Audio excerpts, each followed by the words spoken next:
waaqayyo carraasni kennee waaqayyo nuti xalayartanii maal gammadaa raawwata. Waan tokko wanti ni gammadaa kan biraan jiru ijoollee waaqayyo warra ta'an duwwaa nutti gammada. Ameen.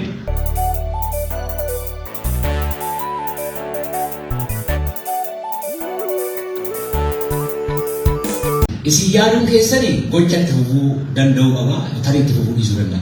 Gochi kan waaqayyo yaadnaan qabu hojiidha. Yaaduu waaqayyo gochaan. Kanaaf namoonni naa yaade malee naan gooneettan isinii yaadee isinii godhes. Malee waaqayyo yaadee deebi'ee qoyina godhaaf moo ni isaa moo sirriidha moo sirrii miti takkaan jedhu waaqayyo. Kakachuuf dubbachuun walqixxee yaaduuf gochuun walqixxeedha waaqayyo. Waan tokko waaqayyo jechuun waaqayyo gaafa hojjettani koo kanatti dhuftu bila. Kanatti dhuftu. Naaf yaadanii nu jennu sun waan hundumaa jechuuf hin jedhu. Erga waaqayyo isinii yaada ta'e immoo yaada immoo dhiiftanii kan beektan. Bakka waaqayyo naa yaada inni irraa faarfanneerraa naa yaada gaafa inni immoo dhibba keessa 90 naa yaada kan kooti hin jenne dhibba keessa 99 yaada tokko immoo kan kooti hin jenne naa yaada inni erga dubbannee mee yaada haala taatanii kan beektan waa'ee ofii keessanii. Maaliif wal bira jirtu jira waaqayyo jira. Wal bira dhaabattanii innis isin yaada isin ofii yaadu jechuudha. Haa ta'u maaliif waaqayyo akka keenyatti nu yaada miti. Akka nu ofiif dhimminu nu dhimma miti. Akka nu ofiif yaadnuuf ofiif dhimminu gararraatti nu yaada miti. Nuuf hojjetas. Ameen. Yeroo hundumaa hojii waaqayyo keessaa wanta na ajaa'ibu tokko inni isinitti himana jechuudha. Hojii waaqayyo hundi isaa ajaa'iba dinqiidha garuu ani gaafa rafuu waan koo hundumaa raafadheera. Wantoota koo hundumaa dhala koos, maatii koos, kaayyoo koos, karoora koos, hojii koos, anas ofii koos raafadheera. Taatanii beekte kas. Buleessa tokkotu jira akkas jedhe waaqayyo kun attammaa shaabshaalaa jedhe maaliif jettee jennaan doon shaagachiisaa jiraam yeroo rafnu banaa jedhe. Jechuun of hin beeknu akkuma gaafa doon of hin beekne du'a kana nu shaakachiisaa jira qallaa hidha dhaqaa du'ee. Maaliif of hin beektu ba? Akka duutee isa hin beektu akka jirtu hin beektu maal barbaachisa jiru. Innaa ani nama akka itti waan hundumaa koo raanfatee rafu garuu irribaa dadammasa. Ameen. Irribaa dadammasa yeroo jedhu immoo maalatti agarsiisa jechuudha. Na eegaa ture jechuudha. Na gargaaraa ture jechuudha. Naaf hojjetaa ture jechuudha. Kanaafiti yeroo boommoo dadammasa. Malee akka haadha mucaa ishee raffiftee ala baatee hojii ishee dhaqattee uffee naa rafte uffee haala na galfachiiftee jedhee lafa dhimma ishee jedhattee gaafa mucaan waa itti hojjettee jiru biyya waaqayyo. Yeroo rafu na bira jira ameen. Akka dhagni koo faankshii godhu. Onneen koo, garaachi koo, turuu koo, kaleen koo, sombi koo, maayini sochii dhiiga koo guutummaatti wanti jiru hundumtu akka hojjetu mataan koo illee kadhuudhaan kaana. Godheeti yeroo ga'u immoo na dammasa. Ani nama akkas hojjetu kanaaf inni akkas hojjetu waaqayyo yeroo hundumaa akkasitu isaa ta'e dhamnaa taasisa laata. Yeroo hundumaa akkasitu isaa ta'e. Kanaaf waaqayyo nu caalaa nu yaada wanti amma haasofnu kun wanti amma sagalee waaqayyo waan dhageenyu kun sana garas na dhageeffadha akkas jedha. Ergaa Yohaannis duraa boqonnaa 3 lakkoofsa 1 nu dubbisa. Abbaan jaalala guddaa akkamii akka nu argisiise mee ilaalaa. Jaalala kanaan ijoollee waaqayyoo jedhamnee waamamna. Dhugumas nu ijoollee isaati. Biyyi lafaa immoo waaqayyoo waan hin beekneef nu hin beeku. Michoota koo nuyi amma ijoollee waaqayyooti. Isa booddee immoo maal ta'uuf akka jirru mul'ataa miti. Haa ta'u iyyuu malee yommuu inni mul'atu inni akka jirutti isaan dhufuuf waan jiruuf akka isaa akka taanu beekna. Akka kanatti kan isaa abdatu hundinuu akkuma isa qulqulluu sanaatti of hin qulqulleessa. Kaayyoon inni dhumaa waaqayyo jireenya keenyaaf qabu maali? Isa duratti sagalee waaqayyo yeroo gabaabaa dhageenya. Maal nu barbaade waaqayyo anaan maaliif na barbaada? Isiniin maaliif barbaada? Maaf akkamitti faarfatamu godhee, maaf akkamitti lallabu godhee, maaliif hafuura isaa nu ergee, maaliif yeroo hundumaa argama isaatiin nu dinqisiisaa, maaliif namoota du'an kaasaa, maaliif namoota dhukkubsatan fayyisaa.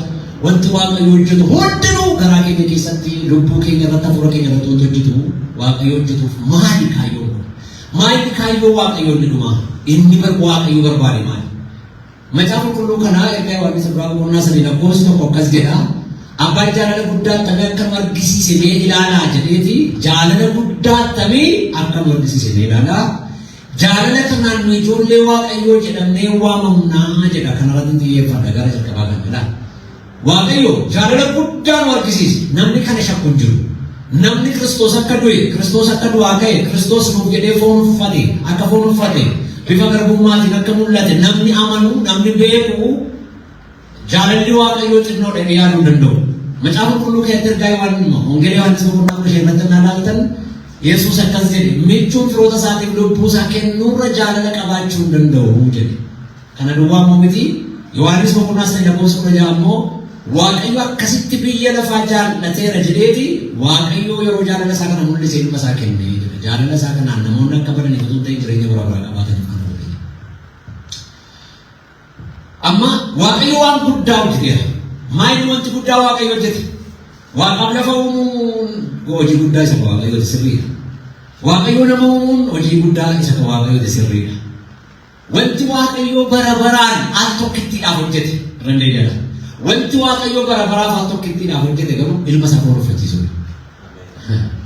Bara baraaf al tokkitti hojjete. Namni waggoota addaan biyya lafaa irratti uumame kaasee dhalataa jira. Irra deddeebi'uu fakkaate hojii waaqayyo sanii dhiiramu.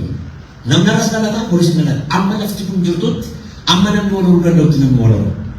Kun irra deddeebi'eedha. Macaafni qulqulluun maal jedha? Isuma dur ta'etu ta'e wanti haaraan hin jiru jedhamu Solomoon. Isuma dur turetu ta'e wanti aduu gadi wanti haaraan hin jiru jedhamu. Macaafni qulqulluun akkasa jedhu Solomoon wanti inni kanarratti jedhe waa'ee Yesuusii wal qabsiisee miti. Dhuguma irra deddeebi'ama. Isuma dur ta'etu ta'a. Ammas kan biraan dhufuu hin danda'u. Wanti waaqayyo akka irraan deebi'amnetti ta'ees kan hin beekne kan inni hojjete ilma isaa erge. Ilmi waaqayyo Yesuus Kiristoos lammaffaa foon hin uffatu jechuun biyya lafaa dhufee akka qofa akka keessan qaama murtaa'aa ta'anii qaama kan qabatamu lafa kan jiraatu. Isa duras hin taane humni dhufinis. Kun maal agarsiisa? Waaqayyo waan guddaaf isa dhumaa al tokkitti bara baraan waan hojjete kana al tokko hojjete al tokko fuudhee al tokko tume. Kanarra deebiin arguu barbaade yaa waaqayyo ittanii utuu kadhattanii waaqayyo kanarra deebiin. Baay'ee sin jaallata baay'ee na jaallata garuu kanarra deebiin. Waaqayyo baay'ee nu mararsiifata. Miti mee waaqayyo kan sin jaallatu kan beektaa baay'ee dinqi hunda keessatti beeku.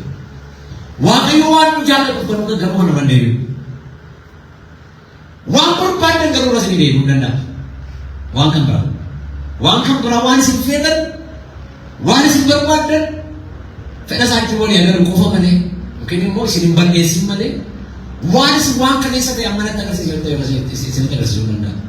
Waan kaleessa nyaadhe ammas na nyaadhe yaa waaqayyo kan isinii kennuu danda'a. Wanti waaqayyoon dhibu tokko hin jiru. Jaalalli waaqayyoo kanaaf banaadha.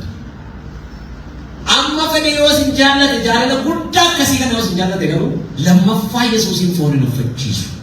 Gara biyya lafaatti foon uffatee kan inni dhufu yookiin immoo duudhaaf qaama qabatamaaf murtaa'aa ta'e kanaan akka inni dhufee dhufu. Jaalalli waaqayyoo achuma gahee dhaabate.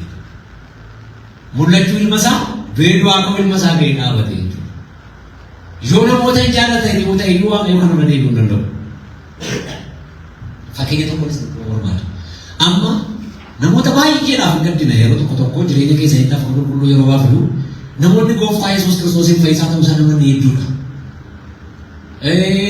Even lallaboonni mishiinaroonni kan hin qaqqabin baay'eedha. Addunyaa kana keessaa kan qaqqabamuutu qabanii mootuun qaqqabamina fees baay'een jiru. Yeroo tokko namni waan hin beekneen hin gaafatamu. Miti hin beekan. Akka Yesuus foon uffatee akka Yesuus du'ee du'aa ka'e hin beekan. Itti himamu.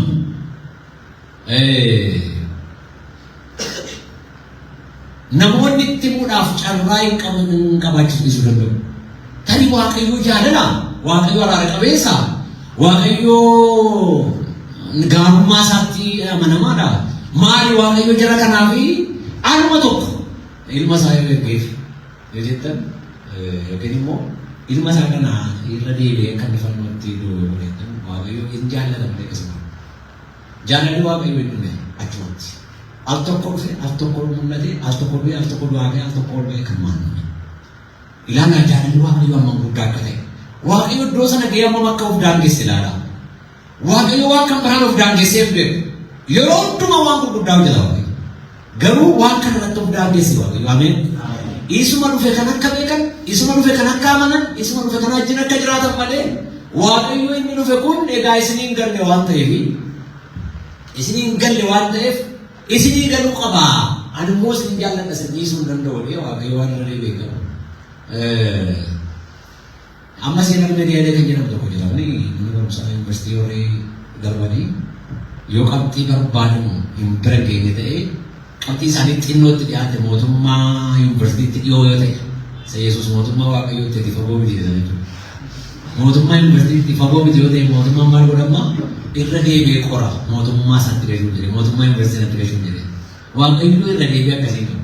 Yeroo isin ilaaltanii ilaalchi kun baay'ee gaariidha miti akkasii inni kan waaqayyo garuu hin dhume maaliif akkas godhe waaqayyo maaliif waaqayyo wanta baay'ee barbaachisaa wanta isa malee jiraachuun hin danda'amne kana maaf irra deddeebi'u. Fakkeenyaaf Yesuus Kiristoos du'ee du'aan ka'e argate si'a lama sadii yoo du'e maal rakkisa?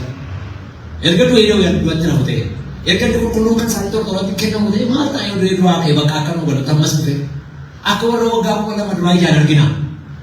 Akka Toomaasiin quba isaa quba keenya harka isaa keessa keenya cinaacha isaa keessa harkaan tuttuqna maal ta'a yoo akkas godhu?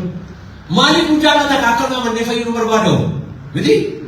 Waaqayyo garuu nu jaallata malee waan kana dandeemu beektus fixee taa'e akkam nama dhiba waaqayyo daangaa dhaabbate.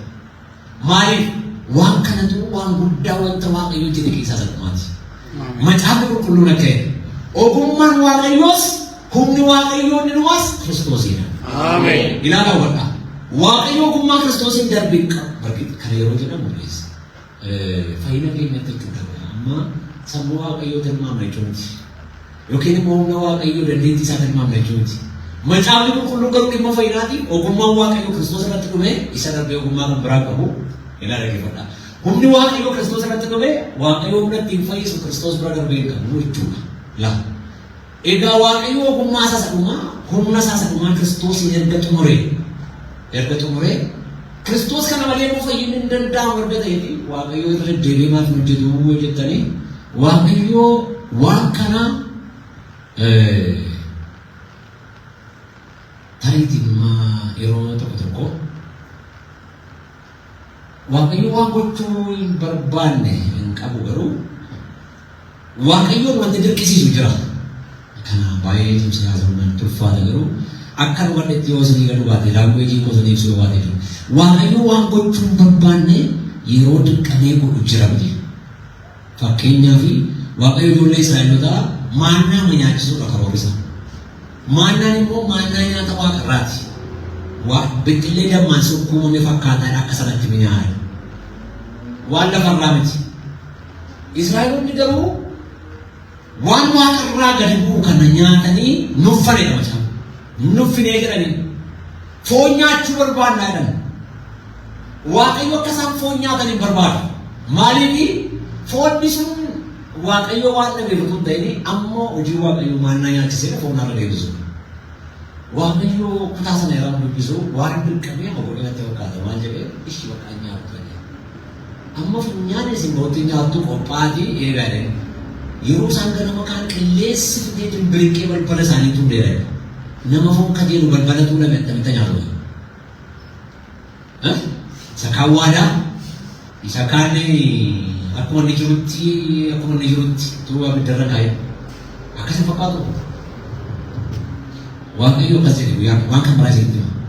Macaafa Saamu'eel isa duraa innaa dubbistan waaqayyo Israa'el irratti mootiin akka moosifamu barbaada.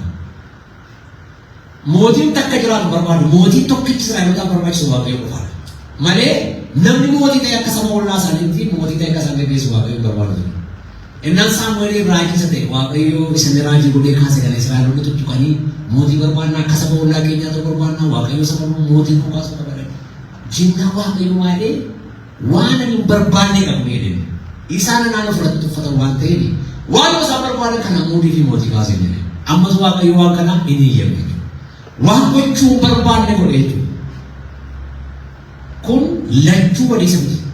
Foonni sun gofide mootonni Israa'el immoo warri kaaman immoo kaafaman yeroo garaa garaatti mootota isaanii warri kaan immoo ijoollee isaanii lolatti dhumaatiitti biyya ormaa dhaquutti waaqa tolfamaa waaqeffachiisuutti saba sana gara barbaadan itti bulaanutti immoo jiraatan. Amma jireenyi kaayyoon ilaa masnaan sirriitti nu godha. waan namoo wadde kana yeroo isintti waan sirriitti dhaggeeffadhaa. Waaqayyo nama hunde akka bifa fakkeenya isaatti nama hunde bakka waaqayyoo fi wanti kun baay'ee gaarii. Jireenya akkasii takkaan jiru waaqarras lafarras uumama kan biraa keessa jiru. Eeyyuu kan fakkaatu. Waaqayyoon kan fakkaatu bifa fakkeenya waaqayyoo kan fakkaatu waaqarras lafarras uumamni jiru. Bakka waaqayyoo kana gochuu isaatti hin gammadan baay'ee gaariidha jedhan jennaa ta'e dubbatan. Namni baay'ee gaariidha jedhan warra kaaniin gaariidha. Dabartanii namni waan gochuu hin qabne cubbuu hojjete namni. Amma waaqayyo wanti inni gochuu hin qabne maali? Akka eenyummaa isaaniitti. Nama isa fakkaatu wal erga uume wanti inni gochuu qabu saranudha, ajjeesuudha, balleessuudha. Amma garuu waaqayyo hojii lammaffaatu waaqayyo dhalate. Kun waan waaqayyo beekumsa isaatiin qabee jiru yoo ta'e iyyuu utuu waaqayyo hojjetin hafeenyu wanta gaarii ture. Namni akkuma uumametti cubbuun hojjetin hafee waaqayyo silma isaa utuu argin hafee kun baay'ee gaarii ture. Ifaadhamni yaaduu dadhabbii fi hojii lammaffaan qabu jechuudha. Amma garuu kufaatiin asii hojii waaqayyo isa dadhabsiisaa foonfachiisu du'ee du'atti kennamee waan keessa nutti immoo kenne. Amma mti maalamu? Wanta nuyi waaqayyo hojjechiifnedha jechuudha. Wanta waaqayyo akkas akka ta'u barbaanne garuu taa'uu keenyaan waaqayyo akkas immoo kan godheedha jechuudha. Eeshi amma isa gaafadha. Jireenya keenya keessatti gochaa waaqayyo inni guddaa kun inni baay'ee ulfaataaf cimaa ta'e kun ibin namni si baay'ee jaallatan maalis ni godhe jaallattu natti ma. Namni si tokkoffaa irratti jaallatan kun cubbuu miti yaadeena. Cubbuu miti yaadeena. Namni si addumaan jaallatan jaalala obbolummaa jechuun miti. Jaalala isa obbolummaa keessaa ba'ee namni si jaallatan waan tokko isinii godheera jechuudha. Nama sanaaf jettanii garuu bineensa ta'uu kan dandeessaa ta'uu Ifaadhamni yaaduu. Nama baay'ee jaalalli isaa keessa dhufe sana nama sanaaf jettanii namoonni tokko lafee baluu qooti jedhanii bishaan hin dhugan. Midhaan hin nyaatan yeroodhaaf amma beela'anitti. Gaafa beela'an garuu lafee na baluu sunis dhiigni na baluu sunis du'a maaloo isaanii sunis irraanfatamee qonqosaa itti deemu. Beekani kan? Beelaa maal ta'uu danda'an jechuudha. Yeroo dheeraaf beela'uu sanii fi akka nama sanaa mooduu hin danda'an. Yeroo dhaabatu hayi inni du'ee ol du'ee midhaan dhabuu isaatiif isaa boonyamni isaa fi seenanii deebi'ee midhaan zaayyaa. Isa usaa biyyi guddeen dhabeef boonyaan miti guddeen dhabeef. Hakataa oolan. Isin nama baay'ee jaalli isin jaallatu tokkoo fi waan tokko ta'uu dandeessan. Amma iddoo jirtan karaa gadi buutanii fi bifa kan biraa jireenya kan biraa jiraachuu hin dandeessan. Yoo ta'e utuu eenyummaa keessanii guddina keessanii uumama keessanii hin tuqin wanti tokkoon dugda deebisanii jiraachuu dandeessu. Waaqayyo garuu kaayyoo tokko kaayeffateeti akka ta'uu hin qabne immoo ta'e. Raawwatee dhuma waaqayyo inni uumaaf inni danda'aaf inni beekaan bifa namni arguu danda'u namatti mul'achuun ajaa'iba dinqii guddaadha. Waaqayyo gaafa kana hojjete kaayyoon isaa inni guddaaf inni cimaan tokkitti qofa. Tokkitti qofa. Innis maali? Ijoollee waaqayyo akka ta'u. Macaafumtumaadha namni nama guddaatti firoomuu barbaadaadha. Nama guddaatti firoomuu barbaadaadha. Maqaa nama guddaatiin yoo si waaman akkas jechuudha.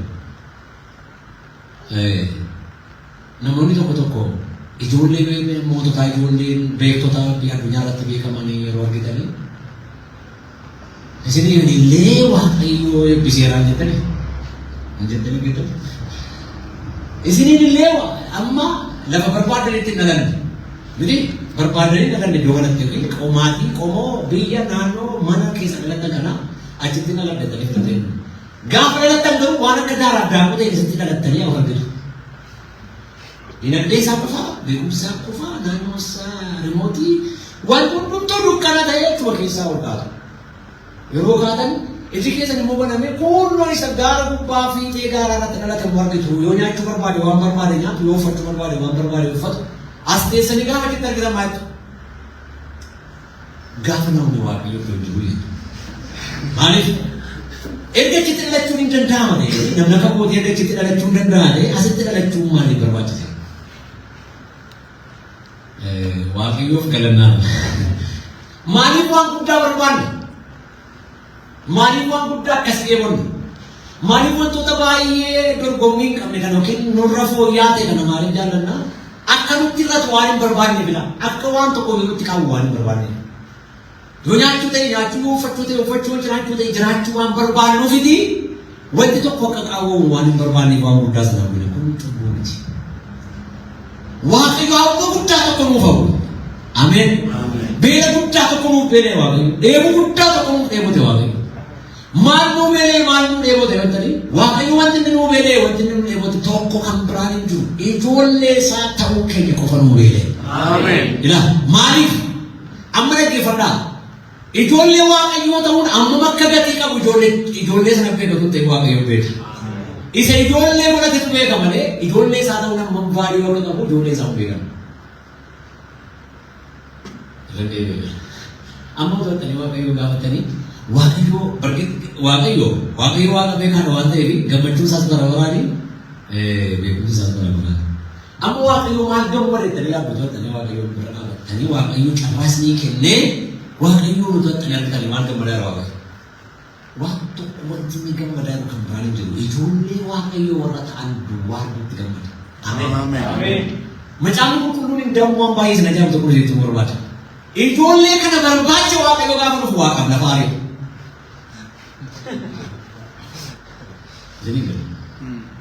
Waaqaaf lafa ari'a. Uumama itti warfanii kana abiddaan barsee balleessa. Eewu barbaacha dhufaadha. Ijoollee kana barbaacha dhufaadha. Ameen. Eessatti geessuuf? Iddoo ofii jiraatu sana jiraachisuuf. Ameen. Amma namoonni baay'een iddoomti sun maal fakkaatti yoo naan dhabeeni. Maaliif warqee lakkii manatti ittiin ijaarame warqee lafa kanarraa miti iftachee ifa aduu miti gi'a miti bokkaan maaloo waan hunduu addaa. Yoo waan akkasii dhaqee argaa jirtu. Waaqayyo immoo waa'ee iddochaa miti. Gaaffii ajaa'ibaa macaafa qulqulluu macaafaa wangeela Luqaas boqonnaa 15 si yaadachiisa. Gurbaan inni mana abbaa isaatti bahee qabeenya abbaa isaatii warra bakkee galanii jinfixee yeroo yaada naanneffate maali waa'ee maali yaada naanneffate? Waa'ee kunneen yaada naanneffate. Yoo nama abbaa koo keessaa ijoolleen warra hundi garboota ta'an akkam nyaatu? Ana danaa moo godhoo? Yaa Waaqayyo. Hafuura buddeenis. Hafuura buddeen yaadus. Narraa itti seena. Ani isin hawaasa qalbii maal buddeen lagattu isin hin jenna. Waaqayyo akkasii buddeen malee jiraachuu hin dandeenye beeku. Akkasii isaan machooftan garuu barbaadu. Innaa fagoo taa'ee waa'ee mucaa abbaa isaatii ta'uu miti inni yaadu. Waa'ee mana abbaa isaatii keessa nyaatamu yaadu. Namoonni baay'een akkas. Asteenyee Yoonas yoo maal fakkaatti? Muki waggaa guutuu ija godhatu si yoo mukuma tabiiti. Yoo manne yaadu. Waaqayyo mucaa isaa godhee lafa mukkeen jalatti nu geessu mani.